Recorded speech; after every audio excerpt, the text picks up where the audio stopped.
Go ahead and turn to Hebrews chapter 6. Hebrews chapter 6.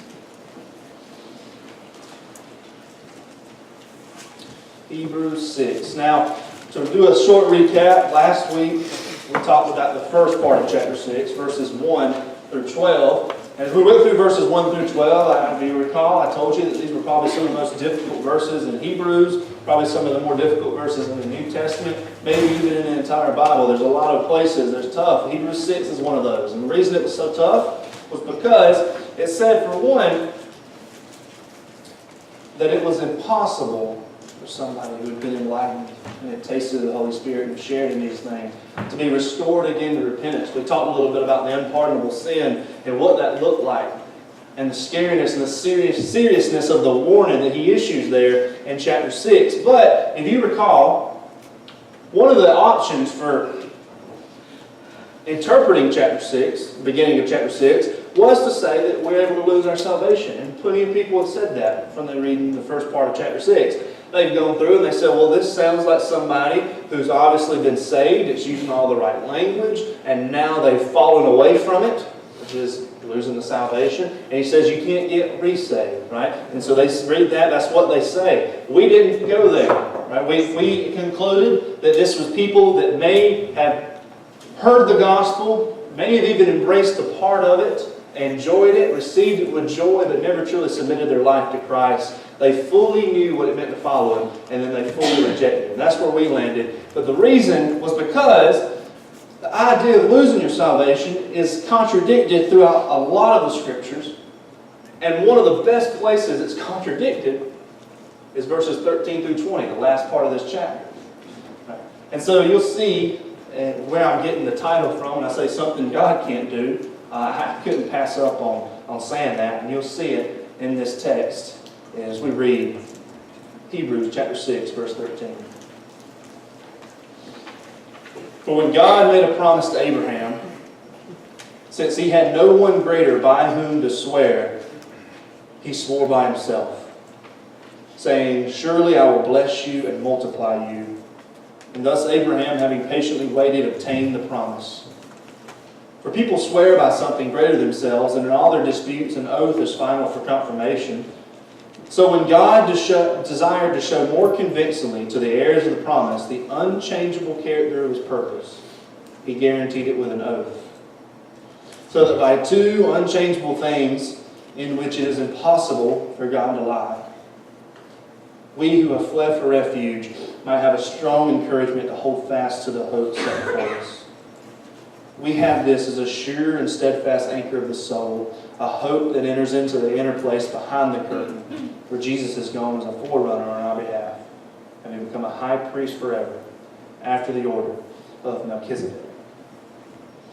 Now the first thing we want to talk about here is the unchanging person of God. The unchanging person of God. Where am I getting this? So let's look at what he just said, right? He said he made a promise to Abraham, but because he had no one greater by whom to swear, he swore by himself. Now this is a thing, I don't know if you ever got in trouble for this as a kid. I know I did, probably a lot of kids do. What would they do? What would they say? They get into an argument with somebody, or maybe they're even talking to their parent, and you're calling them out for lying. Did you take that? Did you break that lamp?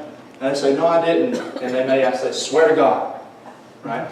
And then somebody would pop up and say, hey, don't do that, right? Because that's serious, right? We take an oath when we're in the courtroom. They still take oaths. They're swearing by God when they do that, right? So here he says, because he had nobody higher to swear upon, he swore upon himself, right? Who could God swear to? There's nothing greater than him. Right? He's the infinite one. He's the all-powerful one. He's the one that created everything. And so it's crazy to think that there was somebody even greater than him that he could swear by. So he says he swore by himself. He put his own name on the line. And he made this promise to Abraham. Now, when we think about these promises to Abraham, this will be a little bit of a recap if you were here when we started the Christmas message, late November, early December. But then let's think about the promises to Abraham. There's really two main ones, and then the quote here actually comes from Genesis 22 when he sacrificed Isaac. But the first one comes in Genesis 12, right? Genesis 12, we hear about this man named Abram. He's told to leave his homeland and go to this promised land. And there's one big characteristic of that entire promise, the personal pronoun I. Right? All throughout it, God says I. I'm going to do this. I'm going to multiply you. I'm going to bring you here. And what's the key there? It doesn't say if you do this, Abraham. He says, no, I'm going to do it. God made a promise that was completely dependent upon himself. See, that ain't how a lot of contracts work. Contract, you got to uphold your end. Abraham didn't have to do that. God said, I'm going to do it. I'm choosing you not because of anything you've done, not because of how good you are, Abraham, but because I'm good. And he's going to call him to this land. And then in Genesis chapter 15, we see it repeated, but then we see something even greater happening. If you recall, at the end of Genesis chapter 15, he tells Abraham to set up a sacrifice. After Abraham has already started to doubt the promise, God repeats the promise to Abram. And then he says, go out, make a sacrifice, kill the animals, split them, and get ready. Now, as the recap for you to remember what that symbolized, or what you would do in sealing of that covenant, is that you would pass through the animal carcasses.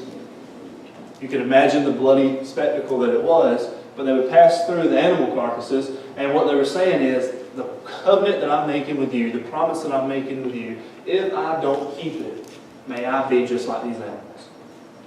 It was a bold promise. It was a very important thing to say. As we get to this, it's a little bit more in depth where we see this oath of confirmation. Everybody gave an oath. Right? Well, here, he's making this promise. He's passing through these sacrifices. And what happens in Genesis 15? Abraham goes to sleep. It says that God put him to sleep. Right? And then we see a fiery, smoking pot, which symbolizes God.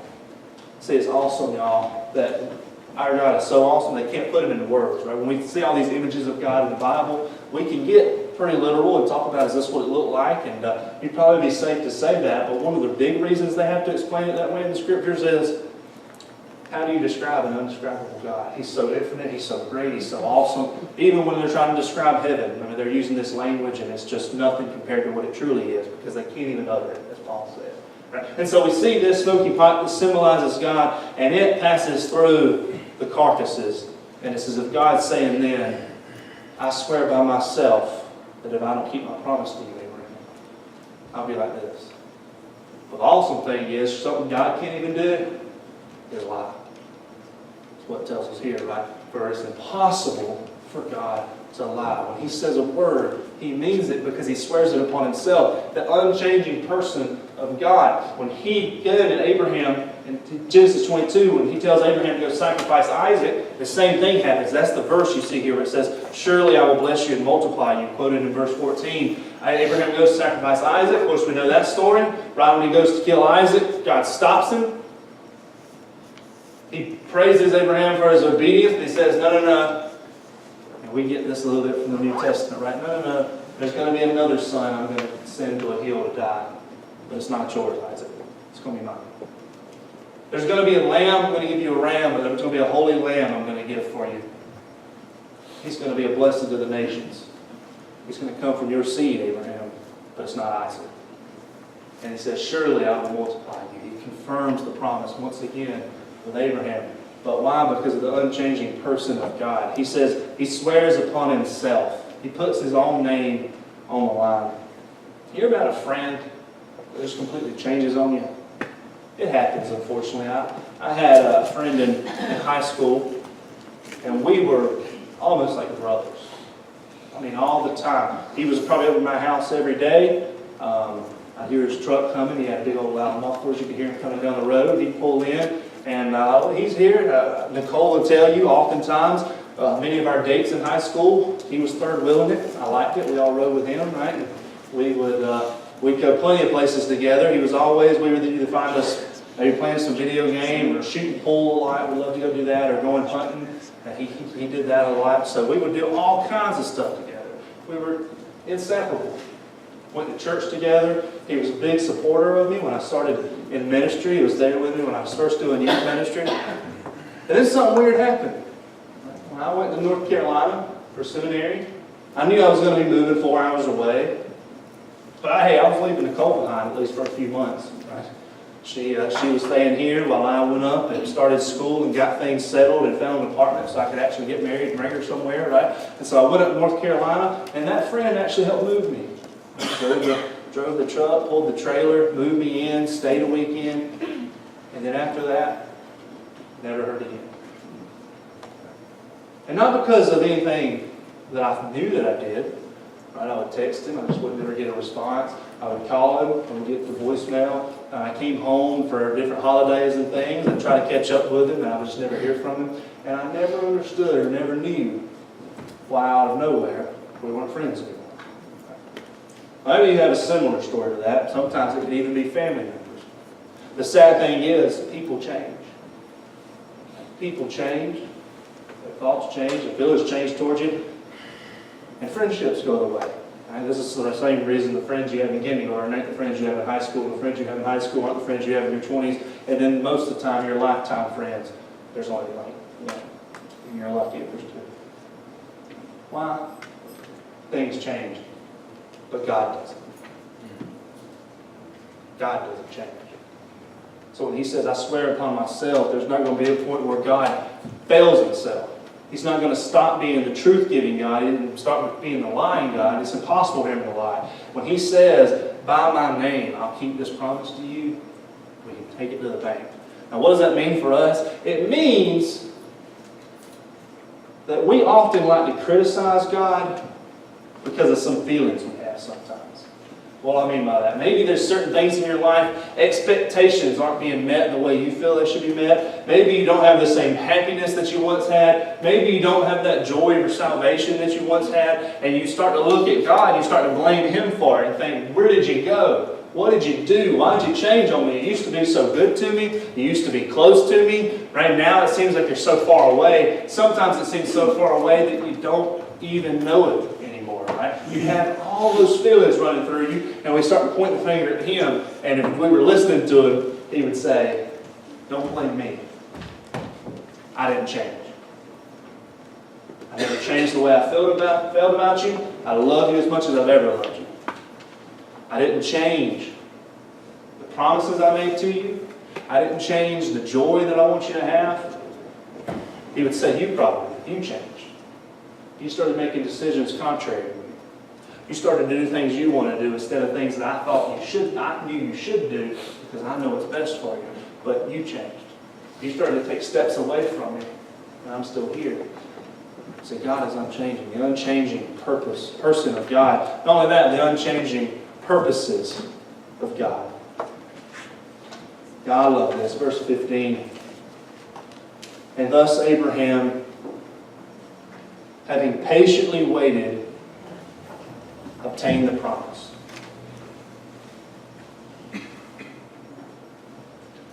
Abraham, having patiently waited, obtained the promise. The reason I pause there and think about that is if you go to Hebrews 11, which we'll be in eventually, if you go to Hebrews 11, you're going to see a list of people that is called the Hall of Faith, the heroes of faith, people that trusted God. And there in Hebrews 11, you're going to see verses where it says, Abraham, though seeing the promise from far off, rejoiced, not even yet having obtained it. Yeah, we'll talk about this more on Wednesday night if you come, but what I love here is in Hebrews 11, and this comes to this point, Hebrews 11, it literally says concerning Abraham that the foundations of the city that he's seen wasn't Israel, it wasn't Jerusalem, it was a new Jerusalem. And he says he's seen it from afar off. He was looking towards our future. And even yet, not having obtained it, he patiently waited. Isn't that us? Isn't that us? We got so many things in our headlines and our news that we can look at and we start to think God's losing ground. I can't stand it when we get to talking like that. God's not losing ground. This is all his creation. I laugh. When we went to the Gatlinburg with the students, and then about a month or so before that, me and Nicole were in Gatlinburg. If you've ever been to Gatlinburg, you go, those little shops, and in that little shop, one of these little shops, this coffee shop, overpriced pancake place, and right here, God's corner is what it's saying, right? And I laughed, and I was like, he don't just got a corner. He owns all this. That ain't his corner. He owns it all. Right? He's not losing ground. This government's not threatening him, and all of a sudden we're going to get a ruler, and all of a sudden God's going to cease to exist. No, his plans and his purposes are coming to an end. And when we receive the faith that we have in Jesus Christ, y'all, we're looking forward to another city. And a city that's going to come, is certainly going to come, and we patiently wait for it, even through the midst of hardships. That's what he says here about Abraham. Abraham patiently waited, and he did obtain part of the promise. Right? He made the journey. He didn't have to sacrifice Isaac. He got his promised son, not knowing that there was even going to be a greater one. Now I love verse 17. So when God desired to show more convincingly to the heirs of the promise, listen here, the unchangeable character of his purpose, he guaranteed it with an oath. God's purposes aren't tossed aside or changed. Even because yours are. Sometimes we think too highly of ourselves and think, you know what? I ain't doing what God wants me to do. I'll change it. The funny thing is, he knows you. You ain't throwing them off. I love playing board games. Not the best at them, but I love them. Most of the time I like them because I like the mindless board games. The ones where you don't have to pay attention to it all, like Candyland or the game Life or something like that.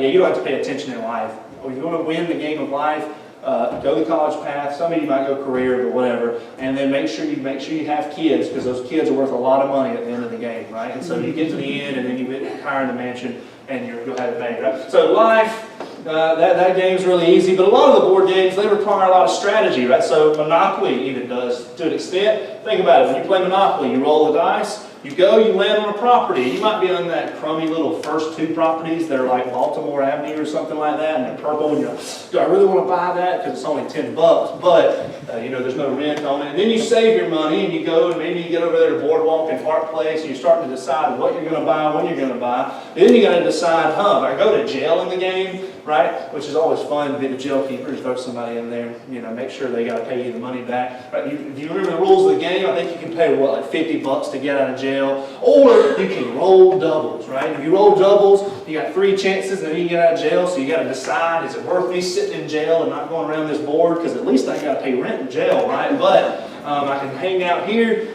or should I pay $50 because all the other players are starting to buy more properties and do different things. You got little decisions like that. Then you got to decide, do I want to buy a house or a hotel? Or maybe I want to buy both.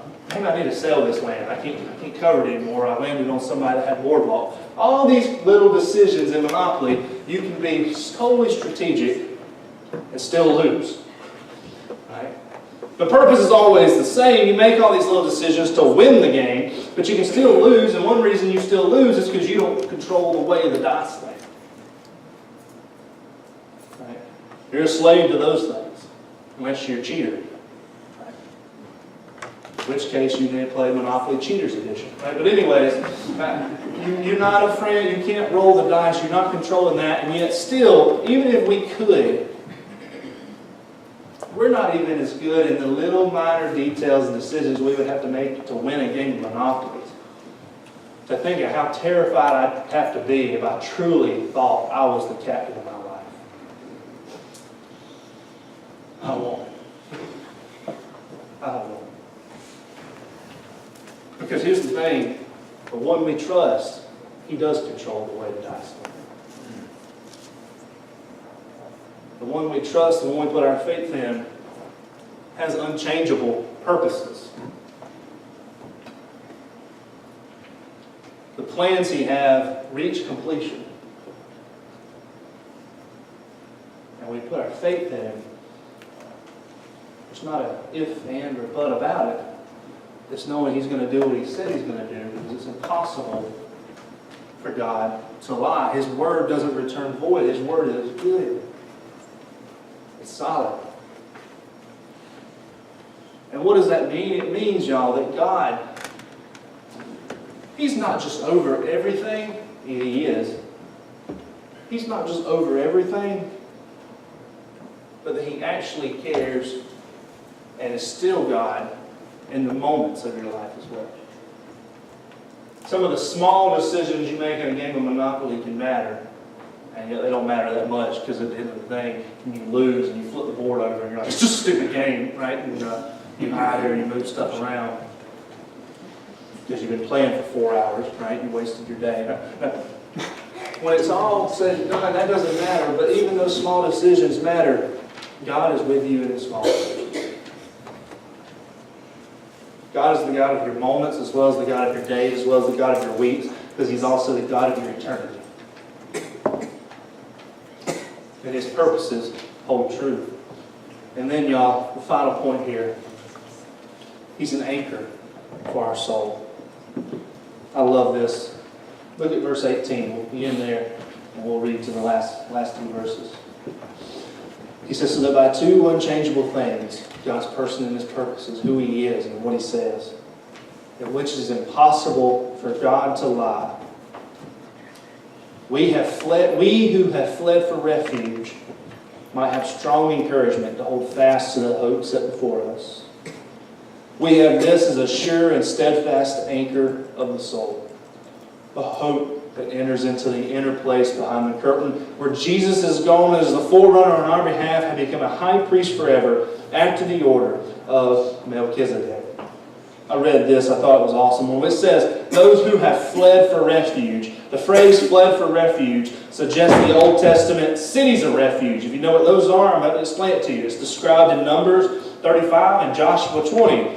God appointed 6 cities, 3 on each side of the Jordan, into which a man could flee if he had accidentally killed someone.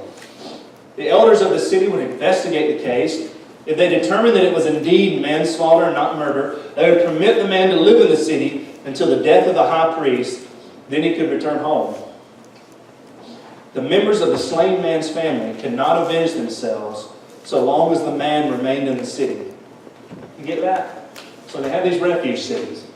If it was manslaughter, you were protected. Now, why would you need to be protected? Because sometimes a family don't care whether it's manslaughter or not, and they were going to come get them. And so they had to flee for refuge into these cities, and they would watch them and protect them until the death of the high priest. Y'all, we have fled to Jesus Christ. He's our eternal refuge, and as our high priest, He will never die. And we have eternal salvation. No avenger can touch us because He's already died and risen from the dead. And then it says we have this firm anchor for our soul. Now, didn't I tell you there's great encouragement that comes here at the end of chapter 6 versus some of the serious warning that comes at the beginning of chapter 6. Right? It gets kind of scary at the beginning of chapter 6, and you don't know why is he saying stuff that's so hard? And I'm sure these Hebrew believers thought the same thing. Remember how the last verses of chapter 6, verses 1 through 12 started. So verses 11 through 12 up there. If you recall, after he gives this serious warning, he then goes on to tell them, believers, I believe you're saved. That's basically what he said. He said, I believe you're saved. I don't think that the serious warning I just gave you applies to you. And if that's true, then 13 through 20, what we've just read is true. He says, I'm going to be an anchor for you. We have this sure and steadfast anchor of the soul. Now, what is the sure and steadfast anchor of the soul? He describes it a hope that enters into the inner place behind the curtain, where Jesus is gone as a forerunner on our behalf. Of course, you got to know a little bit of the Old Testament history here and the way the tabernacle was set up to understand what he's even talking about here. Just briefly, you have the outer court, you have the inner court, then you have the holy place where they would have incense and sacrifices and different things that took place. The priests would do a lot of work there. That's where most of the sacrifices that they offered would be on a regular basis. But then, inside even this tent, there was the holy place, but then there was a veil.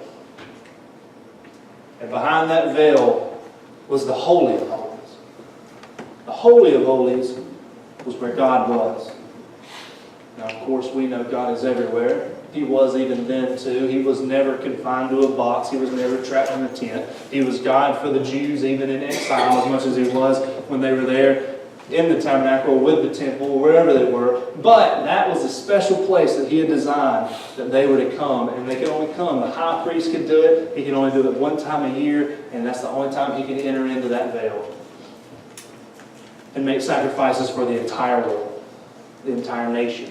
Right? He would make atonement for his nation. But if you went in any other time, you died. Why? Because God's glory is so great, and His holiness is so great, it can't stand the presence of sin. And we're all sinners. And so you couldn't come in any other time, but He made it the time when they could come in. Y'all, that's where God is. And when we think back to what Jesus did on the cross and why it was so significant, if you recall what happens after the crucifixion, the veil's torn. The veil was torn from the top to the bottom because the boundary that stopped you from getting to God was broken because His body was broken. And now through Him you have access to God. So when it says, here's the firm anchor for your soul, the hope that got in behind the inner curtain, the very truth that you can have presence with God, that you can be with Him, that He can say, you're mine, and you can say, I'm yours. The reason you can have that relationship is because of what Jesus did on the cross.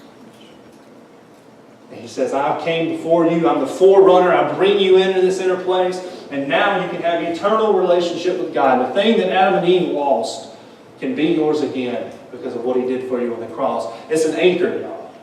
It holds firm through the storm. I think, like when we think of an anchor, most of the time we probably think of a boat. But one thing I also think of when I think of an anchor is climbing, rock climbing. Any crazy people rock climb? Don't let me know, because I'll call you stupid, right?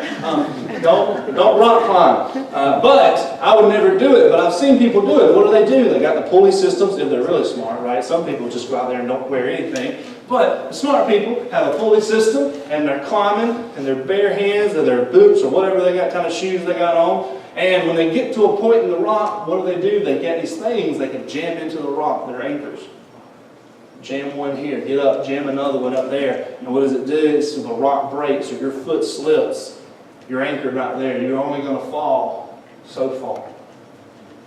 I thank the Lord that He's an anchor for my soul. I don't know if you are good at lying to yourself. Sometimes we get good at lying to ourselves, especially when we're having a bad day. Maybe that's a good thing. But one thing it's bad to be lying about yourself about is to think that you're so good that you would have chose Jesus any day of the week had He not come seeking you. That's a lie.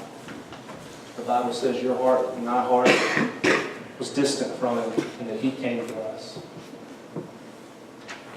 And He loved us before we ever loved Him. And then another thing that can be very prideful and we lie to ourselves about is this thought that, well, now that I'm saved, I would never turn my back on Him. Boy, there's a lot of stories in the Bible that say different. And yet, He's still faithful. And yet, when He says, I made a promise to you. And even though you may drift away from me every now and then and you start to slip up because you're being a dummy, I'm only going to let you fall so far because you're mine. You're not going to fall to your death because I've already given you life. You've got an anchor for your soul. And it's in Christ and Christ alone. I laughed when I was writing this up because I told Nicole, I said, this is going to be probably one of the most traditional Southern Baptist sermons I could have ever written. Why? Because it's 3 points in a poem. I'm going to end with a poem, but I thought it was very fitting. We'll end with this poem, we'll offer an invitation, we're going to sing. And this is what it says. It says, I can feel the anchor fast as I meet each sudden blast. And the cable, though unseen, bears the heavenly strain between. Through the storm I safely ride, till the turning of the tide, and it holds, my anchor holds. Blow your wildest, then, O gale, O my bark, so small and frail. By His graces I shall not fail, for my anchor holds, my anchor holds.